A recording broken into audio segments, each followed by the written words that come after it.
Bismillahirrahmanirrahim. Assalamualaikum warahmatullahi wabarakatuh. Ashadu an la ilaha illallah, ashadu anna Muhammad Rasulullah. Allahumma sholli ala Sayyidina Muhammad wa ala ali Sayyidina Muhammad kama sholaita ala Sayyidina Ibrahim wa ala ali Sayyidina Ibrahim bil alamina innaka Hamidum Majid. Alhamdulillah, semoga kita semua selalu dalam keadaan sehat ya, dalam kasih sayang Gusti Allah ingkang Maha Agung. Terima kasih atas doa-doa dari viewerku semuanya, dan aku juga berdoa untuk kalian semua. Semoga kebaikan doa itu juga kembali kepada kalian juga. Dan juga terima kasih ya. Dan tolong yang belum segera diikuti, kalau komen terus disebutkan daerah asalnya, misalkan Demak, misalkan Koloake atau apa gitu, Kolaka, terus misalkan Bandung, misalkan Bogor, terus ada lagi Aceh, ada lagi kemarin kejutan Pematang Siantar ya. Pematang Siantar itu that is my country. Tumpah darahku ya. Aku di Pematang Siantar itu di Mas, di Jalan Asahan ya, Rambung Merah Jalan Asahan. Tapi dulu di orang tua sempat bekerja di Nomensen ya, di depan Jalan Asahan itu ya, yang ada makam pahlawan ya. Oke, Mas G ya, AG ya, Mas AG yang ada di Pematang Siantar. Siapa tahu kita bisa ketemu. Udah lama nggak pulang ke tanah kelahirannya. Ya begitulah, Puja Kesuma, putra Jawa kelahiran Sumatera gitu. Terus dari mana lagi? Sudah banyak ya. Dari Medan juga ada, dari Blora ada, dari Nganjuk, dari Bandung, waduh banyak lagi lah. Oke, terima kasih. Jadi mohon yang lain diikuti ya. Nggak apa-apa, komen bla bla bla bla, ujungnya ketik nama daerah aja mana gitu.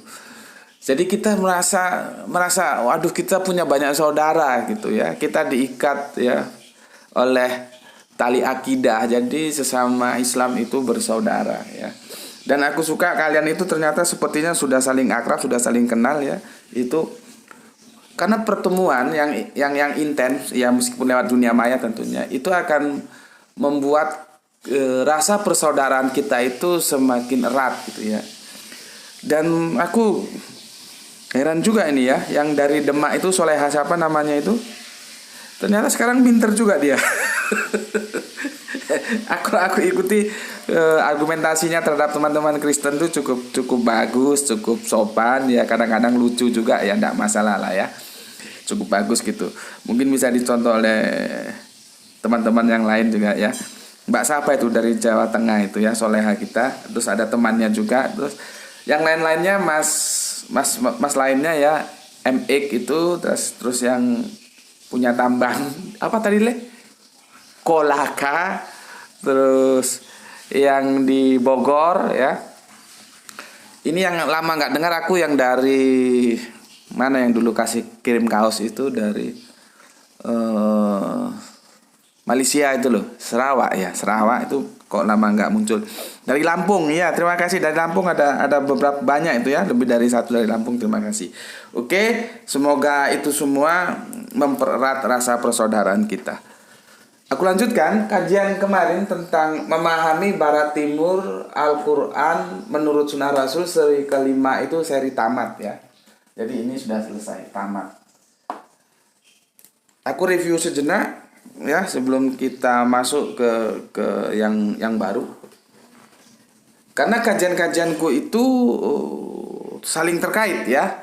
Makanya kalau aku bilang kamu lihat ini dulu, supaya nanti kerangka berpikirnya dapat holistik, tidak parsial dia, tidak terpotong. Kalau terpotong jadi kacau. Kalau masih ada yang belum bisa atau sulit memahami tentang masjid itu tempat, atau masjid itu sebuah kegiatan ya, yang itu bisa kata benda atau kata kerja ya. Peribadatan itu kata benda atau kata kerja ya. Gini aja lah. Misalkan ada narasi begini. dia lewat jalan Dr. Wahidin. Ya. Itu kan ada kata jalan. Dia lewat jalan Dr. Wahidin. Perhatikan diksi jalannya. Aku ulangi. Dia lewat jalan Dr. Wahidin. Ya. Perhatikan diksi jalannya. Bandingkan dengan kalimat ini. Jalan cepat itu menyehatkan. Aku ulangi. Jalan cepat itu menyehatkan. Aku ulangi lagi. Jalan cepat itu menyehatkan. Kalau kita lihat secara tekstual sama-sama jalan. Tapi jalan yang pada kalimat pertama, ya, dia lewat jalan Dr. Wahidin, sama jalan di kalimat yang kedua bahwa jalan cepat itu menyehatkan, itu beda makna. Karena apa? Dia terikat oleh konteksnya. Jadi teks itu tidak bisa liar, dia terikat oleh konteksnya. Jalan itu akan dipahami apa, itu tergantung nanti konteks yang membangunnya, ya. Tuh, karena aku lihat seperti ada yang masih bingung. Semoga penjelasan ini menjadikan mudah untuk memahaminya. Dan memang benar kata saudara kita itu, literasi kita itu budaya literasinya buruk. Ya, padahal perintahnya itu jelas ikro, bacalah, tapi literasi budaya literasi kita buruk. Terus kemarin ada yang menyampaikan budaya etika kita dalam bermedia sosial juga buruk, brutal atau barbar. Ya. Ini mau jadi apa generasi bangsa ini kalau begini? Kan? Makanya ketika aku mengatakan sastra itu pengetahuan yang dapat membantu kita, artinya pengetahuan sastra itu bisa kita jadikan tools, alat untuk memahami pesan-pesan dalam teks suci. Tapi kalau budaya literasinya buruk seperti penjelasan dari saudara kita, bagaimana? Ya, makanya mari anak-anak kita, ya kita dari kecil lah. Dari kecil itu dari apa? Ya, minimal anak-anak kita, orang yang hidup dalam rumah kita aja dulu, berikan pemahaman bahwa membaca itu perlu, ya. Membaca itu perlu. Kita mulai dari yang terkecil dulu, dari lingkungan rumah kita. Nanti kalau setiap rumah itu membiasakan atau memberikan pencerahan kepada anggota keluarganya bahwa membaca itu perlu, kan di sana ya memang ini perang budaya sih, ya. Bagaimana budaya literasi buruk itu kita singkirkan, sehingga kita melahirkan generasi-generasi dengan budaya literasi yang baik gitu. Oke. Ya. Ini dia teokrasi, ya. Sudah aku jelaskan kemarin, di mana ada dua kekuatan, ya, akhirnya demokrasi dan komunis. Yang komunis runtuh, ya. Dan kita tidak tahu China ke depannya gimana, tapi aku sudah jelaskan China itu tidak bisa disebut komunis murni. Dia bermain di dua kaki, kebijakan dalam negerinya komunis, luar negerinya dia sudah demokrasi, sudah liberal dia. Maka kalau satu-satunya negara yang bisa kita sebut murni komunis itu ya Korea Utara, ya. Jadi pertarungan antara Barat dan Timur, antara demokrasi dan komunis, itu kerangka yang dibangun oleh kerangka berpikirnya manusia. Al-Quran tidak mau, ya. Al-Quran itu berdiri sendiri, ya, di surat 2177 itu. Bukan ke Barat, bukan ke Timur. Jadi memahami Barat Timur dengan Al-Quran menurut Sunnah Rasul itu adalah cara pandang lifestyle, gaya hidup, atau bisa politik juga boleh lah, ya. Kalau memang itu mau dibawa ke politik supaya kalian lebih mudah paham, itu berbicara lifestyle, bukan Barat Timur, geografis atau lokus, bukan. Oke. Sekarang kita menukik ke teokrasi, ya. Maka judul kita kali ini adalah teokrasi versus demokrasi, ya. Aku hapus, ya. Ini kan sudah tamat nih.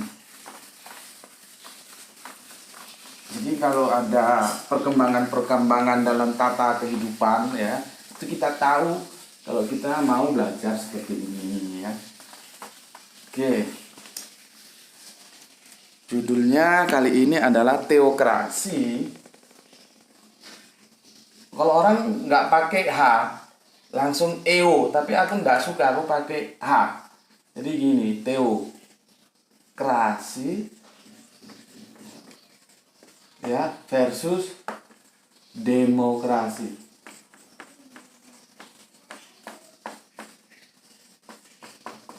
Ya, nampak leh? Karena kan komunisnya sudah kita abaikan lah ya. Kalau memang nanti dia bisa menjadi raksasa dunia seperti demokrasi, ya nggak apa-apa, kita versuskan lagi dengan teokrasi. Ya, maka sekarang yang kita versuskan adalah teokrasi dan demokrasi. Gitu ya. Aku beri penjelasan sedikit aja ya. Ini penjelasan sederhana tapi nggak bisa diabaikan. Bismillahirrahmanirrahim.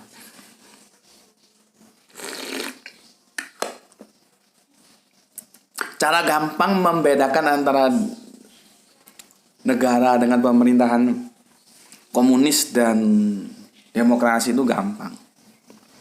Ya.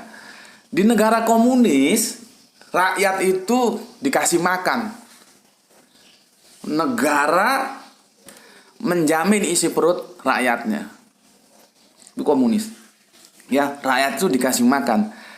Mulutnya itu dijamin, dikasih makan.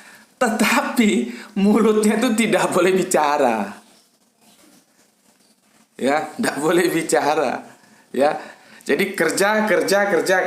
Laksanakan. Keputusan itu digodok oleh pemerintah, oleh negara, ya.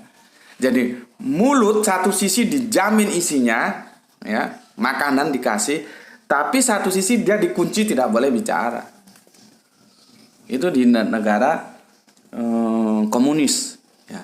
Negara demokrasi sebaliknya, mulut itu nggak dijamin, negara tidak ngurusi mulut, nggak dijamin, tapi kamu nggak dikunci mulutmu, kamu bebas bicara, kamu mau ngomong apa saja di depan orang, ya. Kalau di Amerika sana, dari informasi yang aku terima, oh ya, viewer kita dari Amerika ada 2, lama nggak muncul juga ya, gimana kabarnya? Atau sibuk ya nonton tapi tidak komen ya, karena aku mendeteksinya lewat komen. Ada 2 atau 3, 2 ingatku ya, yang dari Amerika. Dari Malaysia juga ada ya. Oke lah, jadi itu menunjukkan dakwah kita semakin meluas ya, dan semoga pahalanya juga tercurahkan kepada semua kita yang mendukung channel ini ya, menjadi catatan langit kita bersama. Oke, aku lanjutkan. Di Amerika sana, yang penting kamu tidak menyerang secara fisik. You mau ngomong apa aja di depan presiden nggak masalah di sana. Yang penting di sana itu tidak memberikan serangan-serangan fisik. Kalau serangan fisik nanti ada delik hukumnya. Tapi kalau kamu mau bicara apa aja tentang presiden itu dijamin kebebasannya. Ya. Ya paling-paling kalau secara fisik lempar telur, roti gitu. Artinya tidak mengancam nyawa ya, kehidupan tidak ya. Jadi gitu. Kalau di negara komunis di Cina sana kamu mau ngomong sembarangan ya lewat kamu.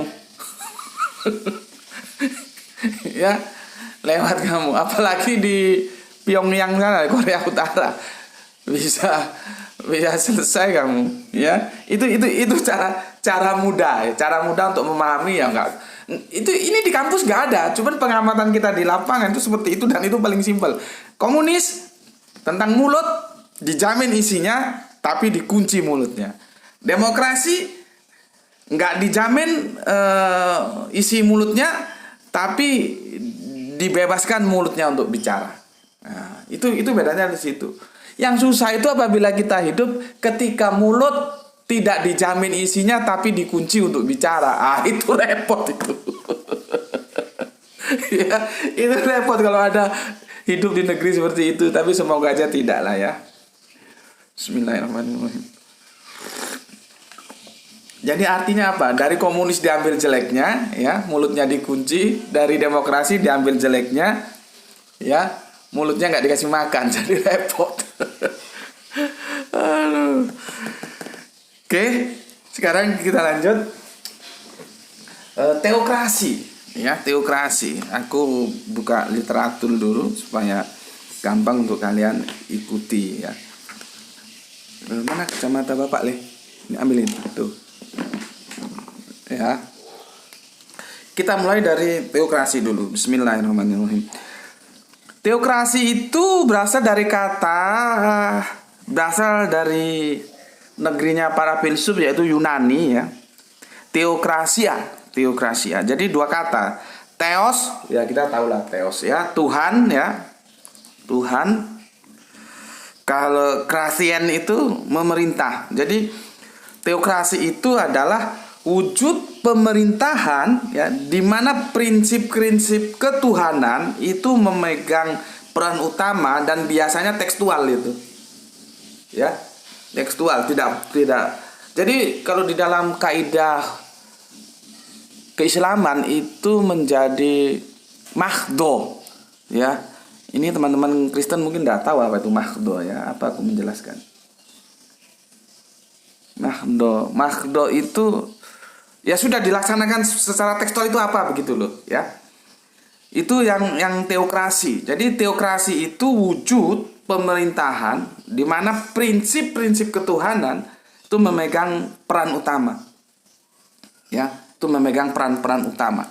Jadi hidup berdasarkan hukum Tuhan. Itulah yang kemarin aku jelaskan, apakah kita itu harus hidup dalam hukum Allah dan apakah manusia itu sebetulnya bisa membuat hukum, ya.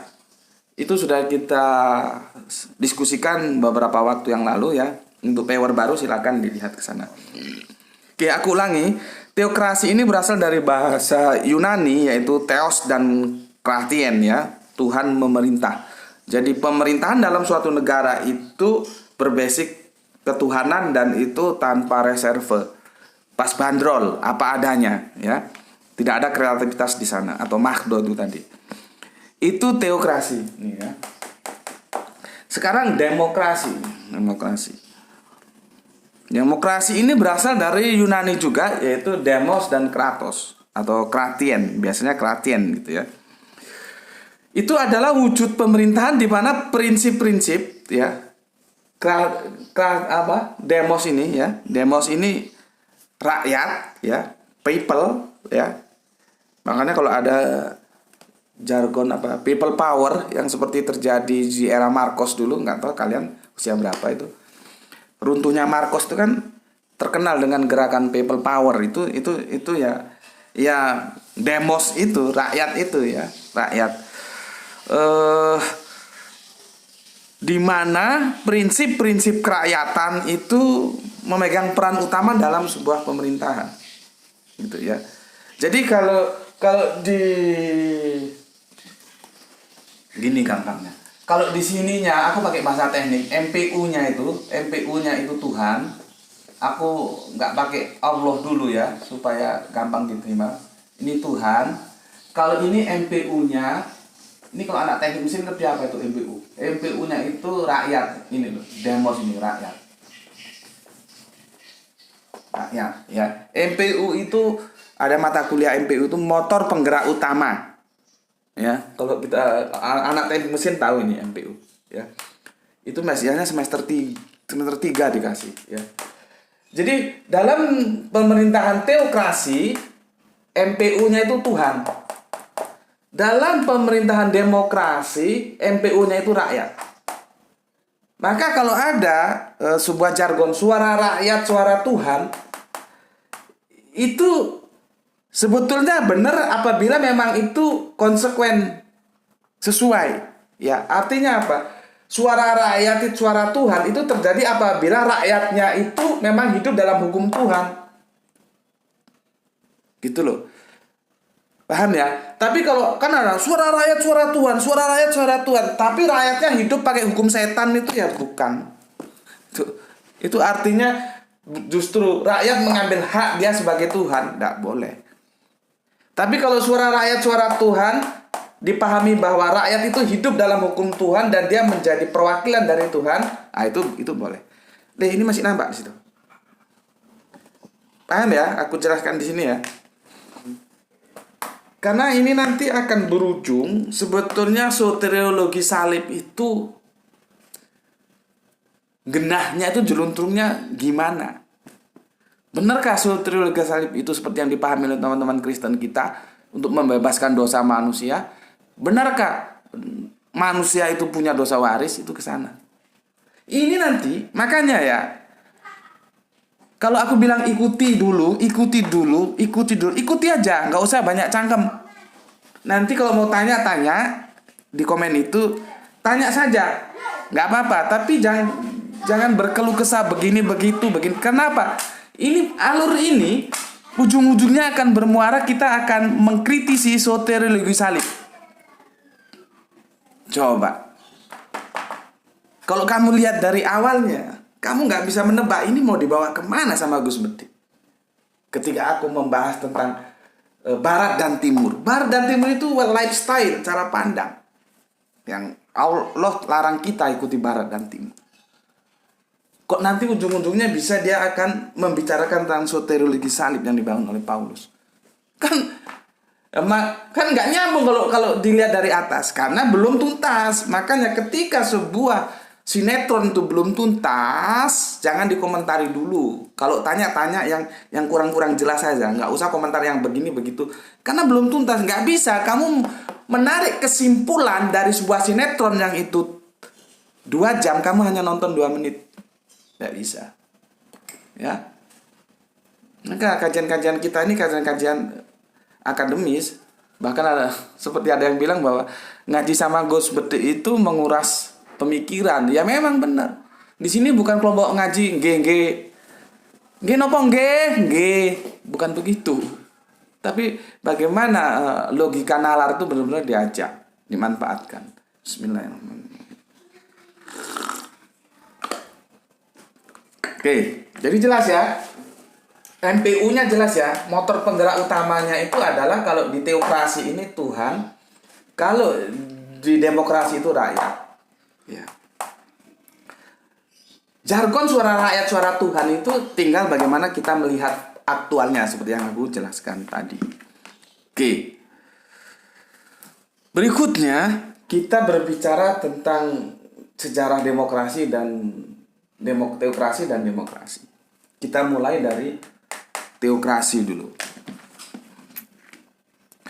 Jadi gini teman-teman. Sebetulnya Abrahamic faith itu teokrasi. Semua para nabi sejak zaman Kanjeng Nabi Adam sampai terakhir khataman nabi, ya. Oke, alhamdulillah itu ada teman soleha kita dari Padang ya, nggak salah. Yang ada komentator tanya tentang Gus Beti, dia nggak setuju dengan pandangan Gus Beti. Kanjeng Nabi Isa tidak turun lagi ke bumi itu. Terus alhamdulillah terima kasih soleha yang dari Padang nggak salah, atau dari mana lupa aku, sudah menjawab ya. Ya begitulah. Jadi jangan semua jangan dibebankan ke aku, jangan diharapkan ke aku. Kalau kalian bisa jawab. Justru itu bagus. Dan teman soleha kita sudah menjawab dengan bagus. Karena apa? Di langit ini kita itu ya beradanya dari mulai nanti episode lahir, hidup dan mati itu di sini. Nggak ada orang hidup di awang-awang sana, itu nggak ada, kecuali dongeng itu nggak ada. Itu sudah dijelaskan oleh soleha kita. Terima kasih udah bantu aku. Jadi nggak semua harus aku yang jelaskan ya. Kalian kan sudah belajar gitu ya. Mungkin ada power gitu. Tapi nggak apa-apa Mas ya. Di sini bebas kok. Anda setuju, monggo. Nggak setuju, nggak ada masalah. Jadi sebuah episode itu ada 11 episode. Aku susun itu. Kanjeng Nabi Isa tidak turun lagi itu bukan tanpa perhitungan yang matang ya. Dan itu yang disampaikan oleh soleha kita itu Al-Quran ya. Bahwa kehidupan itu tidak ada. Kehidupan di langit itu tidak ada. Ya di bumi ini kita hidup. Oke. Intermezzo mumpung ingat tadi. Apa tadi aku jelaskan? Nah gini. Abrahamic faith, semua para nabi itu membangun teokrasi. Jadi dari mulai Bapak Adam sampai nanti. Kok nanti ya? Ya nanti karena ya kalau memang kita lihat ajarannya itu sampai nanti. Kalau lihat sosok yang mengajarkan itu memang ya sudah almarhum ya. Sampai nanti ya bahwa Islam ini ya yang dibawakan oleh Kanjeng Nabi Muhammad ini kan pelanjut dari mulai Adam, Abraham, Musa, David, Daud, Solomon, Sulaiman ya, Esau yang menjadi Yesus itu, terus Kanjeng Nabi Muhammad. Ini satu benang merah. Ini semua itu membangun teokrasi. Gitu loh. Membangun teokrasi gitu. Jadi kalau ada orang menentang teokrasi, dia cobalah belajar agama. Apapun agamanya, cobalah belajar. Makanya kan dibilang Barat Timur itu kepunyaan Allah. Jadi sebetulnya demokrasi dan komunis itu pemikiran orang, dan orang itu dikasih otak sama Allah. Kalau nggak Allah kasih otak, nggak bisa dia. Dan namanya kebenaran otak itu relatif, tidak absolut seperti yang di tengah, tidak ke barat, tidak ke timur, itu absolut. Itu loh. Apapun yang di luar Allah, ya, di luar dari ajaran-ajaran Allah, itu bukan biasanya, karena manusia dilahirkan ke dunia ini dalam keadaan tidak tahu apa-apa ketika dikeluarkan dari rahim ibu kita. Dia hanya mengambil dari ajaran Allah lalu ditambahi dan dikurangi. Begitu juga sebaliknya tentang demokrasi dan komunis, nambahi ngurangi. Bukan original dari mana, orang dia lahir aja nggak tahu apa-apa. Tidak ada itu namanya original. Kita tahu itu proses education. Ya. Sekali lagi aku jelaskan, semua para nabi itu membangun teokrasi. Ya, enggak. Jadi kalau aku ini anunya dulu ya. Kerangka berpikir aklinya dulu ya, bukan nakli. Nanti naklinya aku tunjukkan. Dari mulai kita Kanjeng Nabi Adam ya sampai nanti itu kita ambil garis besarnya lah ya, terus Adam, terus Kanjeng Nabi apa lagi, Musa ya, berikut Kanjeng Nabi Daud ya, berikut Kanjeng Nabi Sulaiman, Solomon ya, berikut Kanjeng Nabi Esau ya, yang Yesus itu, terus Kanjeng Nabi Muhammad ya. Ini semua membangun teokrasi.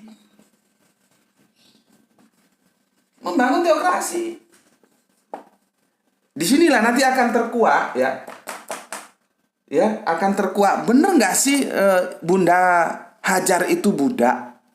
Kalau di pemahaman mainstream kan dia budak yang dihadiahkan oleh Fir'aun kepada Bapak Abraham. Bener nggak? Dari sini tuh bisa terjawab sebetulnya secara nalar aja begini. Bisa nggak setiap orang itu ketemu presiden? Coba. Aku mau tanya. Apalagi dia bukan orang Indonesia. Bisa nggak setiap orang Indonesia itu ucuk-ucuk masuk istana mau ketemu presiden? Coba. Logika nalarmu coba. Kan nggak bisa. Ya, nggak bisa. Kamu begitu masuk ditanya pas pampresnya, kamu disuruh apa itu? Bukan hadap kanan, balik kanan. Nggak bisa setiap orang itu mau menemui presiden. Nggak bisa. Ada aturan mainnya. Yang bisa menemui presiden itu biasanya itu orang yang setingkat, sama-sama pemimpin. Presiden mana mau ketemu presiden mana. Itu bisa. Ya, itu pun lewat proses protokoler ya, tentunya ya. Nggak bisa orang, misalkan ada, ini kan Bapak Abraham kan masuk ke Mesir nih ya, ketemu Fir'aun. Misalkan beginilah, ada pemulung dari Amerika terus mau ketemu presiden Indonesia, itu bisa nggak? Nggak bisa. Tapi kalau presiden Amerika mau ketemu presiden Indonesia bisa nggak? Ya tentu aja bisa, karena satu level. Ya. Nah, sekarang kamu bayangkan, Bapak Abraham itu orang sembarangan atau pemimpin sehingga dia bisa ketemu Fir'aun. Fir'aun ini loh, ya. Fir'aun itu lebih presiden dari 100 presiden sekarang. Ya, itu ditemui oleh Firaun. Bapak Abraham itu. Kalau kita buka di kitab Perjanjian Lama itu ya, akhirnya ya panjang ceritanya, kalau kamu baca sendiri nanti bisa. Ibunda Sarah itu sempat mau diambil sama Firaun dan akhirnya dikembalikan lagi. Ya. Itu nggak mungkin Bapak Abraham itu orang sembarangan terus bisa ujuk-ujuk, orang Jawa bilang ujuk-ujuk, masuk ke istananya Firaun ketemu gitu. Nonsen. Ya.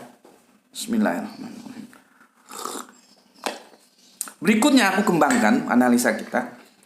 Maka suatu kesimpulan, levelnya harus sama. Pemimpin ketemu pemimpin. Kalau pemimpin ketemu pemimpin, apakah mungkin pemimpin itu karena hadiah itu mewakili yang memberi hadiah?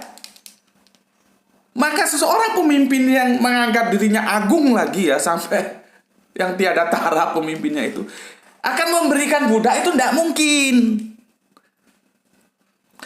Karena pemberian itu akan mewakili eksistensi pemberinya. Maka kalau dia seorang pemimpin, dia akan memberikan berharga kepada pemimpin yang lain. Dan Bapak Abraham itu pemimpin, tidak mungkin dia bisa ucuk-ucuk masuk istana Firaun punya, bisa ditendang masuk sungai Nil nanti. Apalagi Firaun itu algodonya jago-jago. Bisanya terjadi interaksi antara Bapak Abraham dan Firaun itu menunjukkan mereka satu level, sama-sama pemimpin, gitu loh. Seperti aku bilang tadi, ada tukang ledeng, tukang pipa, tukang listrik Amerika masuk ke Indonesia terus mau ketemu Pak Presiden kita, bisa nggak? Ya, jadi itu semua sudah bisa membuktikan nalar sehat kita. Ibunda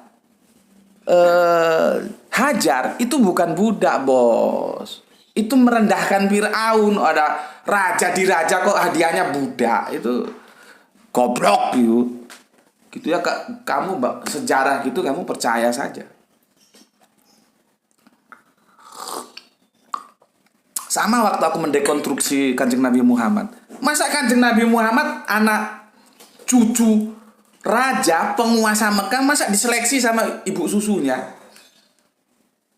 Ya, kan aku bicara tidak mungkin. Yang kalaupun mau terjadi seleksi, yang diseleksi itu ibu susunya, karena ini putunya raja ini. Kakeknya ini raja penguasa Ka'bah. Ayo, ibu susu. Dites satu-satu siapa yang pantas untuk menyusui anak cucu raja ini. Bukan cucu raja diseleksi. Itu kan pemikiran-pemikiran goblok yang itu oleh mainstream diterima sampai sekarang. Maka harus kita lawan. Kita bentuk dekonstruksi baru.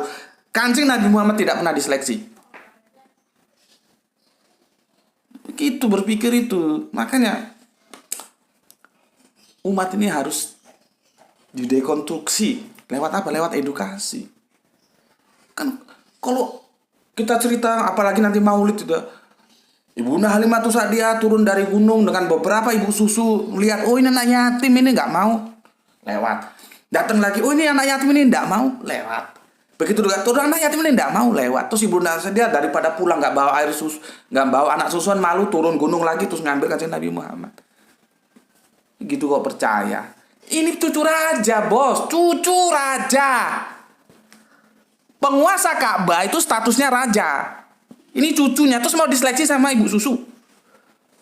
Dan kamu percaya? Kamu goblok, percaya. Maksudku itu gini loh ya. Jangan kebodohan itu kamu wariskan kepada generasi berikutnya. Sudah foto kompas segini. Ya sudahlah, itu terlanjur dipercaya secara mainstream, ya sudah. Tapi kita jangan mewariskan itu kepada anak kita, generasi-generasi kita. Nabi kita itu cucunya raja, itu loh. Ya. Begitu juga Ibunda Hajar itu bukan budak. Gitu loh. Dia putri Firaun. Masalahnya di sini kita kan berbicara sejarah dan kita perlu data yang cukup. Tetapi dari nalar saja tidak mungkin lah seorang raja diraja dan kuat kokoh, mulutnya itu kalau orang Jawa bilang itu geni, ucapannya jadi hukum. Terus ngasih budak itu merendahkan dia. Orang pemberian itu mewakili dari yang memberi. Mesti yang memulia apa? Putrinya. Gitu. Ya. Oh, itu polemik, Pak. Oke, polemik. Tetapi setidak-tidaknya itu sudah membantah bahwa Ibunda Hajar bukan budak. Oke. Itu hanya sampingan ya. Kita berputar, berkelok. Tapi inti yang mau aku sampaikan, Bapak Ibrahim itu pemimpin teokrasi, dia bangun teokrasi. Ya, Bapak Ibrahim itu pemimpin. Nggak mungkin dia kalau tidak memimpin bisa ketemu Firaun. Membangun teokrasi. Ya, begitu nanti Bapak Musa, ya, yang dimulai dari tanah Mesir, terus mengajak kembali ke tanah perjanjian seluruh orang-orang Israel. Itu membangun teokrasi. Bagaimana Ten Commandment itu dasatita, 10 perintah Tuhan itu menjadi basic pemerintahan beliau. Itu teokrasi itu. Ya. Begitu juga Daud. Nah, Daud ini agak lucu ini. Gak itu? Kemana itu? Sebentar ya, aku ambilkan bukunya ya. Sebentar. Ini Injilnya di sini. Nah, ini ya. Kita buka Daud. Nanti Daud ini paling monumental bagi orang-orang Yahudi, makanya ada bintang Daud seperti di benderanya itu ya. Jadi kalau ini ya. Ini ya, satu raja-raja ini ya. Satu raja-raja.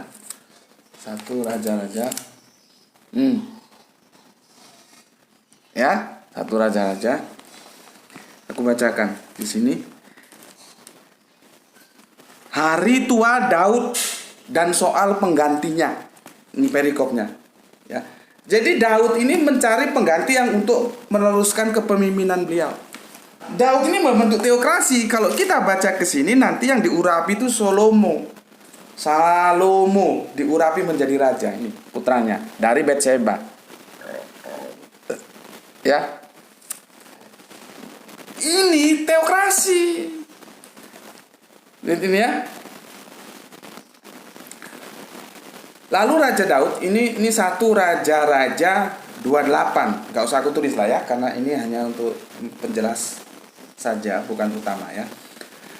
Lalu Raja Daud menjawab, katanya, panggillah Betseba. Perempuan itu masuk menghadap raja dan berdiri di depannya. Lalu raja bersumpah dan berkata, demi Tuhan yang hidup yang telah membebaskan nyawaku dari segala kesesakan, pada hari ini aku akan melaksanakan apa yang kujanjikan kepadamu demi Tuhan Allah Israel. Dengan sumpah ini, anakmu Salomo akan menjadi raja sesudahku. Artinya apa? Suksesi. Kamu suksesi ngerti nggak? Nggak ngerti suksesi? Jewer kupingmu kan. Makanya jangan bodoh-bodoh. Ini suksesi ini. Suksesi ya.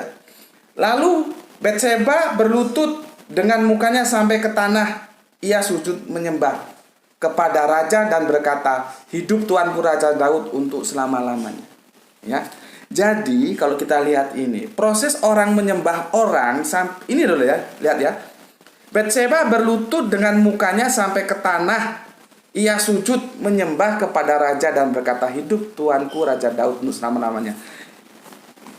Itu bukan berarti Daud itu Allah. Bukan. Sama dengan ketika orang Jawa sungkem seperti aku dengan mamaku, dengan bapakku sungkem ya. Hari lebaran tuh sungkem, membersihkan kaki, kedua kaki ya, kita berlutut, bersungkem. Itu bersujud itu. Tapi apakah bapak orang tua kita menjadi raja? Menjadi Allah? Kan tidak. Itu cara penghormatan seperti itu. Tapi kita sadar sesadarnya itu bukan Allah. Maka kalau Yesus disembah itu sebagai argumentasi dia Allah, itu selesai dengan ayat ini. Cara pemahaman yang keliru. Bukan berarti yang disembah bersujud itu terus Allah. Nanti juga Adam kan begitu di sketsa di Al-Quran. Ketika iblis itu tidak mau disuruh bersujud. Itu kan bukan berarti terus Adam menjadi Allah gitu. Tapi itu hal lain lah ya, hal lain. Yang penting aku sudah sampaikan ya, Adam, Ibrahim, Musa, Daud, Salomo. Ini nanti paling monumental di sini dia. Di Kanjeng Nabi Daud dan Salomo. Sampai-sampai bintangnya sekarang menjadi lambang bendera Israel kan. Ini monumental di kerajaan ini, ya. Terus, nah ini tanda tanya itu Kanjeng Nabi Esau. Ini tanda tanya yang nanti akan kita diskusikan. Kanjeng Nabi Muhammad jelas, ya, jelas. Ini semua membentuk teokrasi. Semua, bukan hanya Islam saja. Semua Abrahamic faith dari mulai Adam itu membentuk teokrasi, ya, tanpa pengecualian. Maka kalau ada orang menentang teokrasi, dia perlu belajar agama dulu. Gak bisa. Jangan sampai kita menentang teokrasi. Ini Allah yang menghidupkan, yang mematikan, yang membuat kita nanti ditentukan oleh Yang Maha Agung itu surga atau neraka. Jangan main-main dengan teokrasi ini. Pahami dulu duduk permasalahannya. Ya, pahami dulu. Ya, ini teokrasi. Aku ulangi lagi, dari mulai Kanjeng Nabi Adam sampai Kanjeng Nabi Muhammad, ini semua para nabi membentuk teokrasi, ya. Sehingga kita bisa tahu hukum Allah itu harus ditegakkan, diwujudkan dalam bentuk tuh aturan. Ya. Aturannya harus jelas. Jadi para pemimpin-pemimpin nabi-nabi kita yang mulia ini itu nggak karepe dewe. Bukan semaunya sendiri, mereka berpijak atas firman. Apa kata firman? Laksanakan, sampaikan ke rakyatnya. Laksanakan, laksanakan, laksanakan, laksanakan. Itulah makanya yang aku bilang kemarin, manusia itu jangan membuat hukum. Apalagi kalau hukumnya itu sudah ada. Kecuali hukum-hukum yang misalkan dulu kan tahun 70-an itu 80-an ya, 80-an ke bawah lah ya. Itu kan orang tidak wajib pakai helm kalau naik sepeda. Baru sekarang ada hukum wajib pakai helm. Nah, itu hukum-hukum yang seperti itu untuk kemaslahatan boleh. Maksudku itu jangan membuat hukum itu yang nanti itu mengarah kepada kebebasan manusia. Karena setiap kita manusia, setiap kita loh ya, apapun agamanya, apapun rasnya, itu dilahirkan dalam keadaan merdeka. Makanya Islam tuh menentang perbudakan. Nggak boleh hukum itu yang nanti dibikin oleh dia dan untuk menjerat kebebasan orang yang tidak sejalan dengan dia. Itu masalahnya. Kecuali hukum-hukum seperti helm tadi itu untuk kemaslahatan boleh. Lampu merah dipasang ya. Kalau melanggar lampu merah kena tilang, itu tidak masalah. Tapi ketika hukum itu sudah mengarah kepada kebebasan manusia, nah itu yang nggak boleh. Gitu loh. Nggak boleh. Itu haknya Allah. Karena Allah yang punya manusia. Allah itu yang mengatur manusia itu. Ya. Paham di sini? Oke. Aku kira itu dulu ya. Tentang teokrasi, PS demokrasi. Nanti kita lanjutkan. Ini penjelasan-penjelasan nakli ya. Menyusul. Ini baru akli. Ya, akli. Alhamdulillah kita dapat 2 poin di sini yang sebetulnya melenceng dari topik ya, tapi itu sangat berharga. Pertama, Bunda Hajar itu bukan Buddha. Yang kedua, menyembah itu bukan berarti yang disembah itu pasti menjadi Allah gitu. Jadi kalau Yesus disembah ya biasa saja, orang dia rabi yang dimuliakan terus orang memberikan persembahan ya biasa toh. Terus kamu bilang, "Oh ini dia Allah, dia buktinya disembah." Literasinya ditambah bos, supaya cerdas otak. Dalam beragama itu perlu kecerdasan. Ya. Oke. Ini kita jadikan seri ke-1, nanti seri kedua kita bikin ya. Ini seri ke-1 ya. Itu dulu dari aku ya. Semoga kita bisa ketemu lagi untuk melanjutkan seri kedua, demokrasi, teokrasi ya. Jadi kalau ini akli, besok di yang kedua kita masuk ke naklinya, nasnya ya. Jadi nakli dan akli itu harus sinkron ya. Sesuatu yang kamu pahami dari kajian ini, semua para nabi itu membangun teokrasi ya, bukan demokrasi. Itu dari aku, sampai ketemu lagi. Bismillahirrahmanirrahim. Alhamdulillahirabbil alamin.